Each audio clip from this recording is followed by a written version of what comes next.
So this is the last video about my awakening experiences with Vipassana. To close off, I thought I'd just say a few words about that awakening experience, how it's manifesting. And to me, right now, is mini awakening. I'm more attentive to my own movement of the mind-body relationship. As a human, like in Saichi Myokonin's case, or Osono, there's the delusionary thought that pops up or start to pop up. And then I have this joriki sense of a steady power to home. I call it eternal home, the basis that I can relate to. And whatever it comes off from that state, I start to notice it, I stop and observe, and then I can relate to the basis, and that's samadhi as the foundation. There may be different ways of explaining, but samadhi, if you have the calm and quiet mind, and to have your mind empty, and if you sense that there's no boundary inside of you, then you have that sense that there's no tension in your muscle, and be feeling comfortable when the mind is empty. And as soon as I do that, I get to the fundamental or basic state of samadhi, even right now.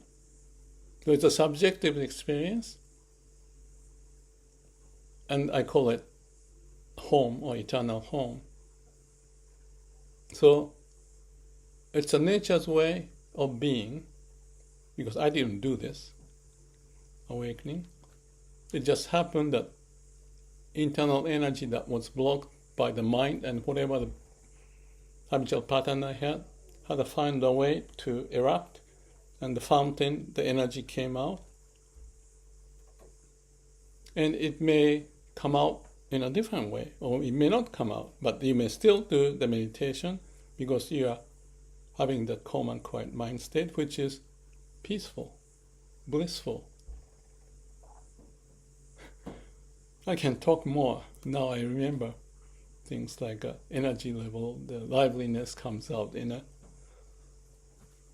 interesting fashion, but I think that's enough for this talk. Of course, you cannot express everything in words. Hopefully, if there was anyone listening,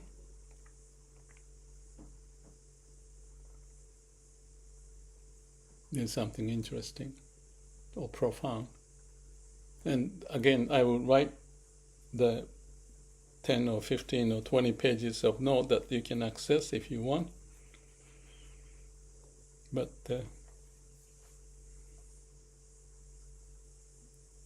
it may not be for everyone, but everyone, in my view, has the same sense or similar sense of calm and quiet mind, and your mind works very similarly. That's why Einstein may not be the right, example because he's so bright, but I can feel different people without the experience of Zen or whatever you call it, like in the case of Kabir from Sufi. We have the common experience at the root level of who we are, and relating to that is wonderful, and finding that as a home is like in Nirvana. So Kabir's poem is like Nirvana, and Saji says he goes to Nirvana or Pure Land and come back. I feel the same. So the death is just in the mind, and if you're in the being of this samadhi-like experience, it's nature's way. And you can call the nature's way as God, or whatever term you like, or Dhamma,